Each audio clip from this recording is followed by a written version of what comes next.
Hello David, morning. Morning, sir. Can you just tell us about your favourite book that you've been reading? My favourite book? Well, it goes back 5 years and it's a great book and everybody should have one on their bookshelf. What is it? No, it's not that one, it's the Quran. How I got introduced to the Quran was I was on the plane coming back from New York. Yeah, that's over that way. Oh no, it's not. It's over that way. And the thing is, believe it or not really, this guy was reading a book. He left it on the seat when he got off the plane like me.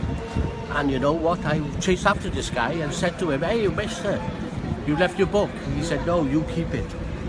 I said, "Well, okay." So I kept it, and then I was waiting in the airport lounge in Heathrow. And what happened? I started to cry when I read the Quran. So I put the book down. I was happy, I was still the same. And then I picked it up again. I started to cry. And then I got a taxi to my brother's in London. And then what happened? I told him about the Quran, that had made me cry. And do you know what? Just a moment. And then what happened was really, he said, "Don't speak of nonsense things, don't speak of things."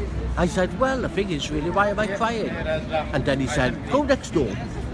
So I went next door, and who was there? The man that was on the plane. And the thing is, name a number, any number.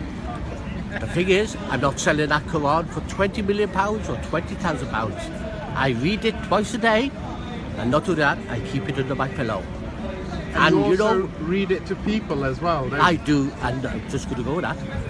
And not only that, as an activity coordinator working with people with dementia, I read it to them.